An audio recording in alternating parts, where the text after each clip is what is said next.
Welcome to Personal Finance 101. In today's video, we're going to talk about the 9 steps for a first-time home buyer to purchase their home. Everything you need to know, what are the different steps, advantage and disadvantage of each steps, and what it is that you need to do. My name is Franz. You're listening to Personal Finance 101. If you like the show, please give us a thumbs up. And also, if this is your first time listening to us, please subscribe if you like what you hear. This show in particular, we're not going to talk much about the different programs that exist within your state, within your city, within the federal government about grant money and all that for first-time home buyer. We're going to talk directly, strictly about a first-time home buyer purchasing a house by themselves with their own money. Talking about money, step 1 is money. What money are we talking about? You need money for your down payment. You also need money for closing costs. You need money for your escrow account. We're going to explain each of them and exactly what they mean. First one is down payment. FHA, Federal Housing Administration, have a program where you can put 3.5% down and purchase a property. First-time home buyer. Conventional loans have also a program of 3% or 5% down for a first-time home buyer. Most of the time, the 3% needs to be your own money. What does that mean? That means somebody else cannot give you a gift. That money got to be sitting in your account for 2 months, or a big portion of it has to be there already. You cannot have money and a lump sum that you just put in your account and you're going to use that money to do the investment, to buy the property. You cannot do that. The money has to be in your account. When we get to the steps of paperwork, we'll explain more about that. And also 3%, remember 3% down payment, 3.5 for FHA, 3% or 5% for conventional. Closing costs is about 3% plus escrow money. And we'll explain escrow in a little bit. Second step is credit. Credit. Again, credit. That word, you're going to hear it everywhere you go. Whenever you got to lend money, whenever you need to borrow money from somebody, that lender will ask you to pull your credit. What is a credit? A credit is basically your report card on how you manage money that other people lend to you. It's the reaction to see if you are able, capable, willing to pay on a monthly basis every time they lend you money. They compile all these reports on 3 different credit bureaus, and there's 3 scores.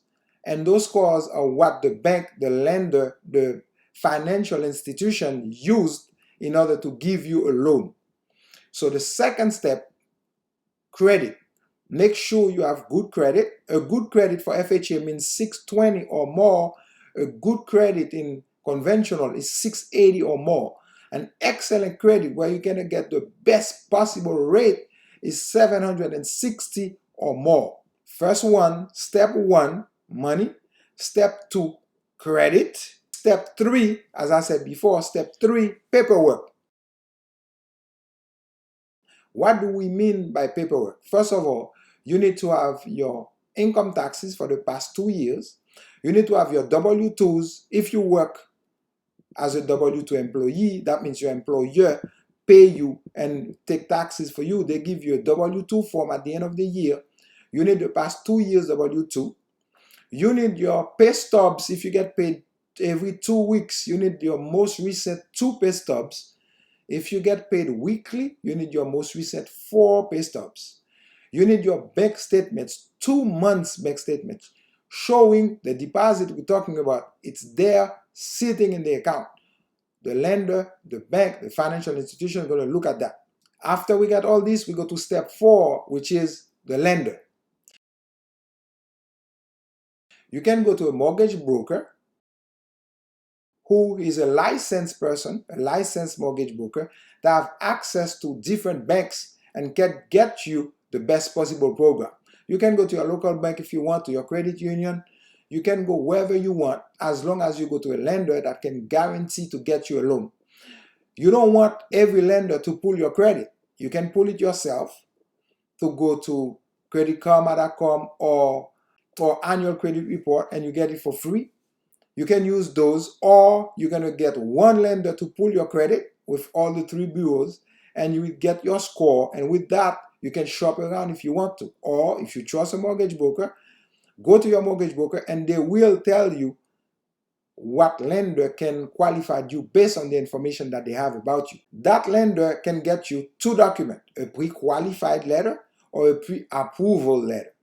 The pre-qualification letter is basically a soft check where they look at your credit, they hear what you say as information. Based on what you said, they look at the system and they give you an idea of what you can get.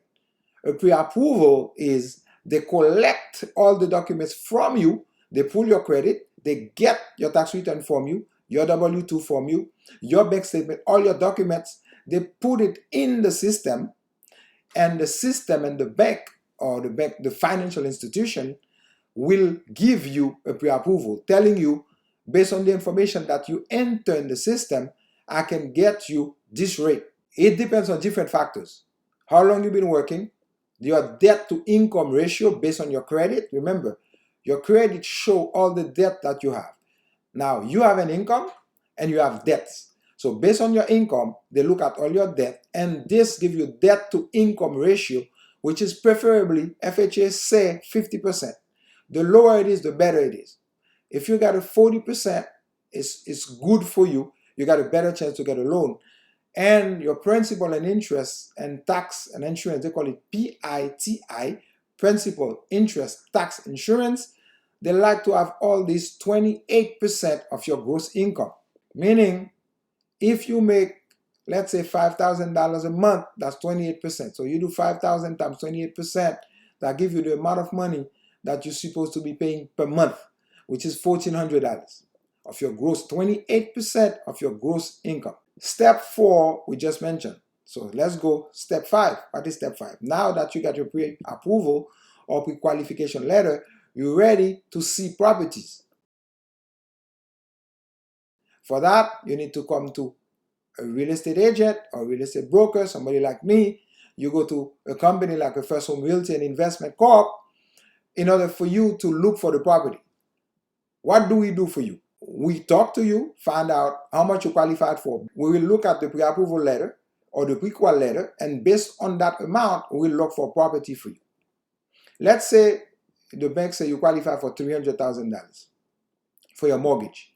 So we look for property for you up to 310, 315 in order for you to look at it and compare. Then when you make the offer, then you can get a loan for $300,000. Depends on the market. Sometimes we go all the way to 325.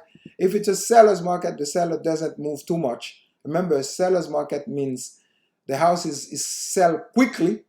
As soon as they put it on the market, they sell it, and sometimes they have multiple offers. A buyer's market is a house that's been sitting in the market a long time. Real estate don't move as much, so the seller is willing to negotiate more. Now, the realtor is going to pull property for you based on your price range, the area that you want to live in, what are the criteria that you want. If you want a pool, if you want a patio, if you want a 1-story house, a 2-story, a townhouse, a condo, a duplex, a triplex. If you want yard, no yard, community, no community, homeowners association, no homeowners association, 3-bedroom, 4-bedroom, 5-bedroom, all those things, recent house, whatever you want, you tell the realtor, and he will put it on the system and pull properties for you.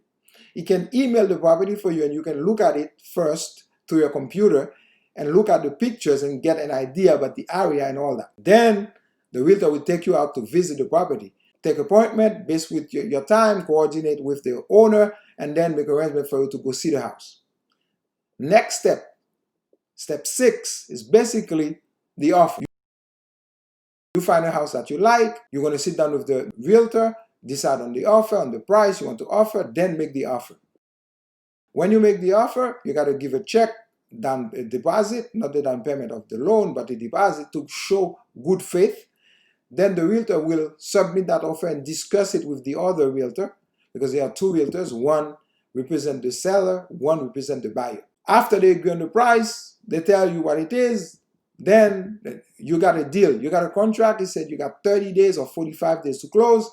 The next step is inspection. You got to do an inspection of that house within 10 days. You're going to hire a professional that's going to go and do roof, termite, and the entire house for you. You got to do also an inspection called the mitigation inspection for the insurance. They got to check the roof to see if it's leaking or it's in good condition. Plumbing, electrical, everything in the house. And they give you a complete report. That's about 50 pages with pictures and all that. With that report, if everything goes well, you move forward. At that time, you give the report to the insurance agent, the mitigation report, to give you a quote of insurance. Your mortgage broker will submit all the paperwork in order for the bank to order the appraisal. Appraisal is an estimation of the price of the house, comparison with other houses in your area that's been sold. After they get the appraisal, came back, hopefully it's at the price of the house or higher, the bank will get ready to give you the loan. When everything goes well, you get ready to go to closing. 24 hours before closing or in the morning of closing, the next step is step 8 is to do a walkthrough. You go to that house and you walk it to make sure the house is the same way you wanted it to be, preferably after the owners are out of the house. So the house is empty, so you look at it and make sure everything is in order. Last step, which is step 9, is basically closing. The closing, you go to a title agency that's been coordinated with you, talked to you many times before, and now you're going to go to the closing. Remember, in the closing, they're going to send you something called a HUD 1, which is a settlement statement that shows you all the expenses and all your money, everywhere your money is going. Principal, interest, tax, insurance, PITI. Also, closing costs and escrow. The closing costs are all the fees that the federal government, state government, city government charge you. They're going to be part of it. And also, the escrow is the part of the bank keeping money for them to make payment for you for your taxes and insurance. Taxes is due in November in Florida, and insurance, you got to purchase a 1-year insurance when you purchase the house. Then the bank collect money every month from you to make the payment for you in the next 12 months. That's what the escrow is. It varies. Sometimes they take 3 months, 4 months, 6 months. Depends on which time of the year you're doing the closing. I hope you like the information that I provided to you. Those were the 9 steps of somebody, first-time home buyer, buying their home, their first home. A lot of the examples that I give are good for anybody purchasing a house, but mostly those were for the first-time home buyer. We're going to have another special show about building credit. For those of you that don't have credit and would like to know how to build a credit, we'll do a special show for that. Thank you so much for listening.